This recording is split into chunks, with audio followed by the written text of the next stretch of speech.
Welcome to the Catalyst Sale Podcast. Whether you are a sales professional, not in sales, but interested in helping people solve problems, or a founder, CEO who is looking to grow your business, you'll find practical tools, stories, and experience you can apply to your role. I'm your host, Jody Mayberry, and I'm sitting here across the table from Mike Simmons, which is a first. Of all the episodes we've done, we have never done one sitting face to face.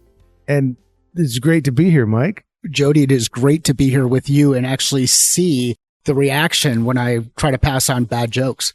Yeah, Mike loves the bad jokes. But it's not just that we're face to face. That alone would be special, even if we were in Duluth, Minnesota. But we're not in Duluth. Tell everybody where we are. We're at the lounge in the Animal Kingdom Lodge. I think it's called Victoria Falls, which is a pretty good bar inside the Animal Kingdom Lodge, just above Boma and pretty close to Jico. Not much of that meant anything to me. I don't know where this is a new lounge to me, a new lodge to me. It's so fun to come here and discover new things. That's when I was on my way here. The question was, do we meet at one place or the other? And I said, I don't know. Well, and you know where your feet are. So here you are, Jody. You're right here in the lounge. We're right here in the lounge. There's so much here at Disney, and it's fun to be at a new spot. It's fun to record in person, but what brought both of us here was Lee Cockerell's Creating Magic Mastermind. I do those events with Lee, so I'm at all of them. This is Mike's second one, all the way from Phoenix to go to this event again. Mike, what brought you back? You went one time. Wasn't that enough? The opportunity to see you again, Jody, is priceless. I don't know how you put a price on something like that. But the thing that brought me back, I went through that period between Christmas and New Year's and thought I'd get some time to just kind of relax and get into the white space and kind of think a little bit about kind of what I wanted to do with the business, and realized I tried to take on too much during that period of time. So when I got back, I asked you if there was any room in the mastermind, and you were able to move some things around to make that happen, which was great. So it was a last minute choice to come down here primarily to get out of the day-to-day operation of my business and start thinking about where do I want to take the business. And what better way to do that than surround yourself with some really smart people? I want to move towards what you learned, why it matters to sales to be at a place like this. But first, I have a surprise. I don't think it's a surprise to Mike because he can see everything that's going on right now. But it is. We have a surprise guest who's going to ask Mike a little bit about what he's doing here. What did he learn? Some of those things I want to know. Rather than me ask them, I'm going to turn it up a notch. I'm going to turn on some heat. And Dan Cockerell, former vice president of the Magic Kingdom, is actually going to turn up the flame on Mike a little bit. Thanks, Jody. And Mike, thanks for having me on the show. And it's always nice to come back to Walt Disney World and see what's going on around here. I'm just worried that now there's going to be some interrogation lights getting ready to come on, and all of a sudden it's really going to get hot around here. You didn't bring those with you, did you? Oh, they know we're on property. I know what goes on behind the scenes. They know we're here, and they're watching us right now. No, I'm only kidding. We don't have our magic bands on. But yeah, I got to sit in. This was the first mastermind I've sat in Lee's session, and it was fantastic to see that all happen. But before I give my point of view on the session, I guess, Mike, we had some really, as you said, some really smart, talented people there yesterday. And as Lee mentioned, it's not just his point of view and his experiences, but I think it was the facilitation of the group talking as a group that really you get a lot of value from. And the different points of view and people coming from all different backgrounds and industries. So what were some kind of moments that you took notes on and wrote down that really struck you and helped you get some kind of a vision for what you're going to be doing moving forward? Yeah, I walked away with 3 key words, and the words came up a couple of different times. And this was the really cool part about being involved in a facilitated conversation where you've got a diverse group of experience around, a diverse set of experience around the table. But the 3 themes for me were clarity, simplify, and focus. And one of the things I've got to kind of figure out is what the difference is between clarity and focus. But I went to Webster's dictionary to gather some definitions and kind of work through it. But clarity, simplify, and focus. And those were themes that came up throughout many of the conversations. Another key takeaway for me was something that Lee had said. He's like, don't fall in love with the idea. And, sometimes when you're in the day-to-day of your business and you're so focused on what you do and it's all so clear to you, you can fall in love with the idea and create some major blind spots for yourself. So those were overarching. Those were some of the key things that I took away from it based on the conversation that happened around the table. Yeah, I think any session you can go to and walk away with that kind of clarity on what you learned is really important. And there's something that you had mentioned yesterday in the Mastermind, and actually Jody also mentioned it in the introduction to this podcast, was problem solving. And I hear you talk about that a lot. And when people say, oh, you're in sales, what does that mean? So do you want to talk more about that? Because that caught my attention when you bring up problem solving a lot, and it helped me think differently about sales. Oh, yeah. I think it was one of the comments was, do you help organizations like this? And the example was an insurance agency. And, I've not worked inside an insurance agency before. I've never had that kind of a role. But my response was, if the focus is connecting the dots between a problem that exists in the marketplace and a solution that exists in the marketplace, and your solution can solve that problem, and you understand the problem from the customer's perspective, then you just apply general sales principles and start executing. So problem, solution, connect the dots between the two. And as sales professionals, our role is to help people accelerate that path between known problems and known solutions. The challenge happens when the problem is unknown to the customer or the solution is unknown, and then the level of effort, the level of work starts to increase. Yeah, it's ironic. My wife Valerie and I are working a lot more closely together in our business now, and we have a leadership workshop that we do for various companies, and we're doing one down here on February 24th in Orlando for a company. And when we sat down today to start putting the deck together for the 6-hour workshop, she said, okay, before we start, what are we solving for? Why did they hire us? And what are we there to talk to them about? And just for me, that simplicity goes a long way, because when you go back to that, because at the end of the day, if we don't help them figure out what they're solving for, then we're not going to add any value. And so we had been, and it was sort of a rhetorical question because we'd both been on the call with the person from that company that's going to lead it. And so we had heard what she had to say. We went back to our notes. And we realized we had some of it, but we need to do a couple more calls with her and talk to some of her people to really make sure that we're going to hit the nail on the head. Because at the end of the day, if we're not successful in that workshop, it's our fault because they're the ones hiring us, and we are accountable and responsible to figure out what they're solving for. So I think anytime you're running a business, if you can go back to that root cause, why are we in business? What are we solving for? Why is a customer going to come to us, and why are they going to buy a product from us? That's just business 101, but I think that's where simplicity comes from. Keep it simple. Why do people want to buy your product or service? Are you going to be able to deliver it? And how are you going to tell the story about what you can do for them? And then if you can do that, then after that, it's all word of mouth, intent to recommend, and that's how you grow your business over time.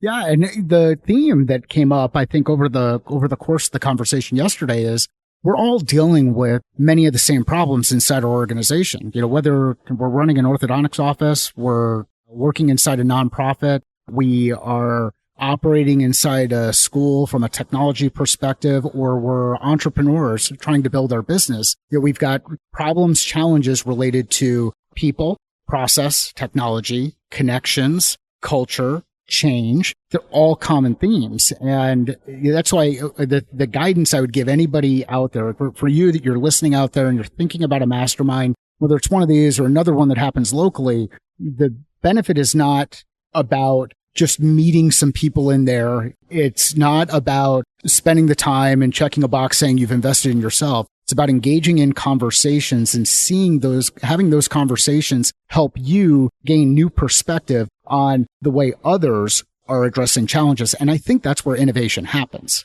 Yeah, a great book, the Medici Effect, talks about that innovation happens at the intersection of two different ideas. And so that idea, and I know yesterday we had, I learned a lot from the two doctors that were there that own a orthodontics company, and they talked a lot about what their challenges were. And for me, it sounded very similar. But when you think about they're taking care of teenagers and kids, and how do you think about that? That seemed to intersect nicely with the guy who was running, the fundraising for the Leukemia and Lymphoma Society. And so it's you can't just decide to innovate, but if you create the right environment with the right cross section of people, I think that happens as long as everyone is open-minded and really curious about about learning. So, Dan, why would you go out and seek out a mastermind like the one that took place yesterday? Why would you go out and seek out a mastermind like that? Yeah, I would put a mastermind group on the list of anything, reading an article, watching a TEDx video, going and getting a degree, reading something in the newspaper you don't know anything about. I mean, it's just another way to open your eyes up to another point of view and get a different learning. It's similar to traveling. When you travel, you get to see the sights, but you always learn something. And you mentioned it when we were talking earlier, you uncover blind spots. There's certain assumptions that we make in life, and they're blind spots. And you hear me talk a lot about this on my podcast, but the big problem with blind spots is you can't see them. So you don't know they're there. So you got to start with knowing you have blind spots. You don't know what they are, but you need to know they're there. And then over time, have an open mind. And as you learn new things, get in new environments, it makes you think differently. And that's the first step towards uncovering these blind spots. So what I'm going to do, I'm going to flip it back to Jody, and I'm going to put Jody in the hot seat because I know he has probably maybe a couple more questions for Mike, but I'm curious about what Jody got out of the mastermind yesterday because he's hosted many of these. And I would just want to know if there's any highlights that you saw, Jody, or any big takeaways from you. Every time I do one of these events, I leave saying that's the best group we've ever had because I get so excited by what goes on during the event that it just makes me think, all right, this was the tops. So luckily Mike was at both of them. So when I say this was the best group we've had, he was also at the last one. And I'll tell you the one thing that excites me the most about these is you get ideas. Dan talked about that in the Medici Effect book. You get ideas and experience that come together, that run into each other that you normally wouldn't. So let me explain that at this one, you had someone who runs an orthodontics company getting advice, let's say from someone that runs an IT department. Usually, someone that runs an orthodontics office is not going to call someone that runs an IT department and say, can you help me? But yet it happens here. In the past, we had someone who ran a company that did work in prisons in mental health getting advice from someone that runs a paint company. That's usually not going to happen. And that is one of my favorite things about these that I feel it has to happen in person more so than a Zoom call or any other manner. With that in mind, Mike, when we talk about the two different ideas and experiences just slamming into each other and knocking new ideas out, was there anything that came from this particular mastermind that came from an industry you normally wouldn't talk to someone from? Although I get what you do, you talk to more than like an orthodontics company would. But was there any ideas or experience that when it came up, the idea came from that you said, I don't know if I would have come up with that on my own, or maybe just shifted the way you think a little bit? I think each of them, and primarily it's vocabulary. What you start to do is hear what people call certain things. So that to me is a unique perspective that you get from having those folks in a room together. I can't think of anything that happened yesterday that was a surprise. There were no real epiphanies. It wasn't like someone came up and delivered a new business model that nobody had ever talked about before, or a new go-to-market strategy that nobody had ever talked about before, or a new whatever that nobody had talked about before. But the different voices in there who didn't have the background that you have in your specific niche created an opportunity for additional perspective to happen. And that perspective helps you helps you move and start to see where some of those blind spots are. Like, just like Dan said, if you're in a dental office or ophthalmologist office, and they have that paddle there, the only way you're seeing the paddle when it's in the blind spot is if I turn my head or I get the doctor to move. So you've got to shift perspective. And there were a lot of questions there yesterday that I think can really help shift perspective. As simple as I think it is to communicate what I do as a business, there were some hard questions that were asked that basically reinforced, dude, it's still too complex. So that's what I'm walking away with and thinking of today. The best question I heard anybody ask you when you were talking about what you do and someone said, give it to me in a sentence. And the best question you got all day was, what does that mean? I thought that was good because I know what you said you've worked on for a long time, but then to say it to a room full of people in a very candid environment and to have somebody say, what does that mean? I thought that was good. Especially when you're I'm sitting next to Dan Miller, who's friends with Donald Miller, who I've had on the podcast before, talking about clarifying your message and working on the story brand framework. And I still got the question, well, what does that mean? So I definitely haven't moved to caveman communication yet. Yes. And it's good to have somebody that isn't invested in you to hear what you're working on and have no problem saying, what does that mean? I thought that was just wonderful to have those conversations away from your normal environment, away from your business. And it was a great day. And the other part that I liked relating to you specifically, Mike, is it's so easy when you get that many smart people in a room with so much experience to sit and listen or just take it all in because there's so much to learn. And almost everybody, I think, you had something to contribute to almost everybody. And that's what makes these so powerful, is when people like yourself are willing to contribute to everybody else. And that's how it works too. If you want people to give to you at these, well, you better speak up a few times and give to other people too. Absolutely. All right, Mike, is there anything else that you think that we're going to see different tomorrow because of what happened this weekend? I've already started. So, so I spent some time in the bar at the other part of this lodge, in the bar working on my laptop. So I was the person at the bar with my laptop open while eating bread service and drinking coffee and working through Google Doc, and started sharing some of that on Twitter, the process that I was going through to help put this together. So right now I have a really difficult time answering that question and saying what that thing tomorrow will be. But after a plane ride home, some time reflecting on the document, I will have that, and I will share that tomorrow via Twitter. Okay. He's going to share it on Twitter. Well, Mike, this was great having you here, and this was a great conversation. What we're doing right now we're doing it publicly for the podcast, but even if it's done in private, it's really valuable to do. You don't just come to these for entertainment, take a few notes, put it in your drawer. You go to it, you participate, and then afterwards you talk about what it meant. What did I see? What did I find out? It's better to talk about it. You have to do the work. I mean, I posted this a little bit earlier, but there's a lot of people who will go through life planning. They'll write new notes, they'll put another plan together, and then they'll plan, and then they'll plan again, and then they'll plan again. But they don't actually put the plan into practice, gather the data, see what works, and then iterate from that. So it's not enough to just plan. It's not enough to just have the conversation. It's not enough to listen to all of this stuff and then go home and just go back into your old mentality. You actually have to do the work. And now I've got a group of people who are around that table who can be accountability partners for me as I share the progress that I've made. When I did this a year ago in April, there were two things I wanted to focus on. One was clarifying making it easier for customers to know how they could work with us. So we put the 3 ways. One is the podcast, which is free, the course, which is self-directed, and direct services, which are tailored. So that was one piece. The other piece was I wanted to be able to release a product that didn't require me being in there on the day-to-day basis, which is that self-directed piece. Took a while, but finally launched the course in September. So I accomplished those things in 8-month period between April and the end of last year.